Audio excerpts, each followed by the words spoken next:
आरो नोंथां एबा बड'लेण्ड बुब्लि चेनेलखौ मोजां मोननानै नायग्रा अनसायग्रा गासै रायजो राजाफोरनिसिम आंनि गोसो गोरबोनि सिबिनायखौ बावग्रोयो। दिनै on 13 August, the students of Arunai BM School and the teachers and the members of the management committee of the school have gathered here to take awareness rally on Har Ghar Ghar Tiranga campaign. And this campaign has started from our school to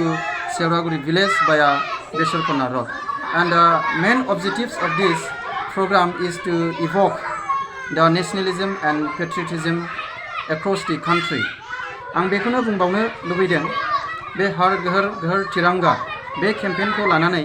जों गोसोआव जोबोद गोजोननाय मोनदों। मानो होनोब्ला बुङोब्ला दिनैनि जे हाबाफारि बियो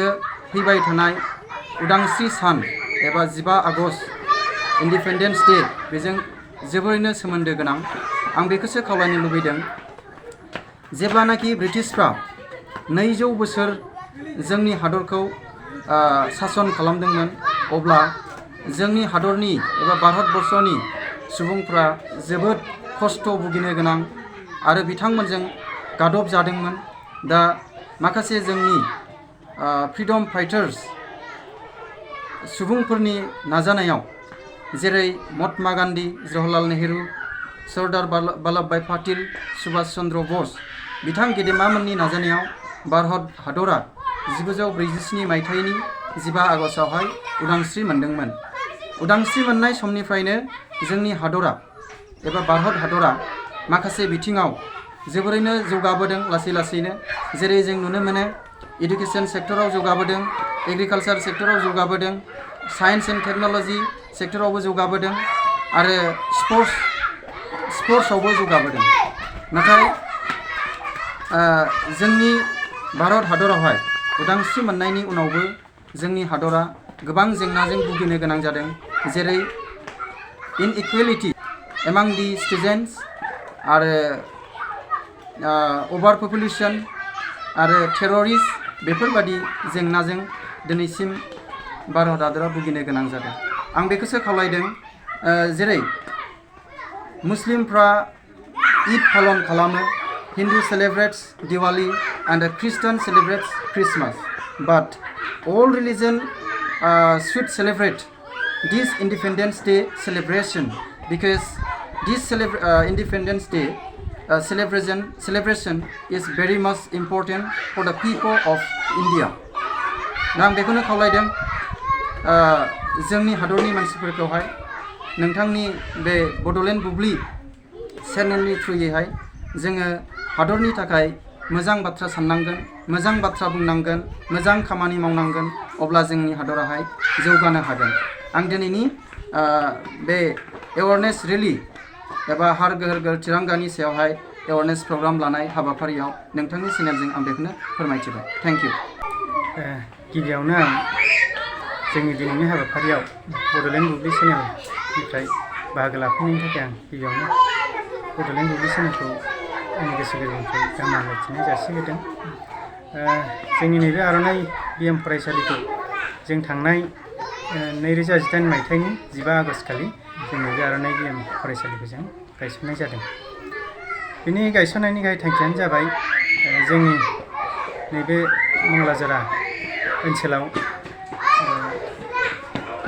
फरायसालि गायसननानै उन्दै उन्दै गथ'साफोरखौ गोग्गो सोलोंथाइ होनानै, गुन गोनां सोलोंथाइ होनानै, क्वालिटि इडुकेसन होनानै, हानायखिनि जों गुन गोनां सोलोंथाइ होनानै जों बे गोदोसोनाय ओनसोल मोनसे बेकवार्ड एरियानिफ्रायबो जों गोग्गो सोलोंथाइ होनानै साफा साफा बे ओनसोलनिफ्राय सुबुं सम्पद जाहाथे जों दिहुननो हायो, बेखौ नोजोर होनानै जोंनि बे फरायसालिखौ गायसननाय जादों। आरो बे फरायसालिया फैनानै दिनैसिम 5 बोसोराव आगान होबाय। आरो बे 5 बोसोरावनो दिनैहाय भारत सरकारनि जे निर्देश आजादी का अमृत महोत्सव आरो हर घर तिरंगा बे हाबाफारिखौ जों दिनै फालिनाय जादों। बे फालिनायनि गेजेरजोंनो जों आरो फालिबावनांगौ दं जे जोंनि फरायसालिया जाहाथे 15 आगस्टआव गायसनजानाय फैगौ 15 आगस्टआवबो जों आरो फरायसाफोरखौ लानानै माखासे हाबाफारि लादों गेलेनाय बादायलायनाय बे हाबाफारिखौबो जों लादों फैगौ 15 आगस्ट खालि मानोना जोंनि बे फरायसालिया 2018 मायथाइनि 15 आगस्टआव गायसननाय आरो बोसोरफ्रोमबो जों 15 आगस्ट खालि भारत उदांस्रि सान फालिनायजों लोगोसे जोंनि नैबे फरायसालि फाउन्डेसन डे हिसाबैबो जों फालिनाय जायो आरो जों बे फरायसालिखौ गायसननानै जोबोद रायजो राजानि मदद आरो हेफाजाब मोनदों अनसायनाय मोनदों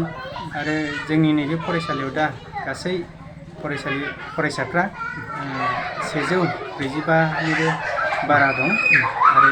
इयुनाव बांलांगोन आरो बे फरायसालिया जौगाबावगोन होननानै जों गोबां मिजिंथिनाय दं आरो बे फरायसालिजों सानसे मोजां सुबुं सम्पद ओंखारगोनखौ जों आसा खालामदों आरो जों हानायखिनि मोजांनिफ्राय मोजां खालामलांगोन फैबाय थानाय समाव जों जोंनि फरायसालियाव माखासे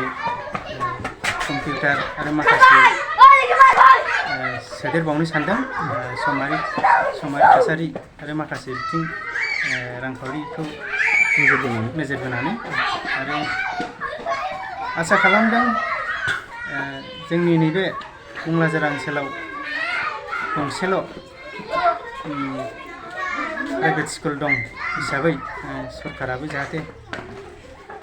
अननानै एसे मदद हरो बेखौबो आसा खालामदों आरो लोगोसेनो जोंनि नैबे फरायसालि गायसननाया सोरबा जों गायसनगिरिफोरनि बेक्तिगत माखासे साननो हागौ खिन्थु जोंनि थांखि आरो नोजोरा बिदि नङा बेक्तिगत नङा जोंनि बे ओनसोलखौ लानानै समाजनि खामानि मावनोसो जों आरो समाजनि मोजांनि थाखायसो जों बे फरायसालिखौ गायसननाय जादों। बाइक अनसायगिरिफोरनि थाखाय मोनसे मोजां खौरां Kokrajhar GD road axis bank साखाथियाव थानाय दावहारु अट' एजेन्सिया नोंथांमोननि थाखाय लाबोदों धामाका स्पेशेल अफार खम बेसेनावनो नोंथांमोना बाजाजनि गुबुन गुबुन मडेलनि बाइक फाइनान्स खालामना नोंथांनि सिमांखौ जाफुंहोनो हागोन 13,800 रांनिफ्राय जागायना 19,500 रांजों नोंथाङा बाजाजनि गुबुन गुबुन मडेलनि बाइक जेरै प्लाटिना पालसार बायदि गुबुन गुबुन मडेलनि बाइक लानो हागोन बाइकजों लोगोसे बेसेन होनाङालासे मोनफागोन गंसे हेलमेट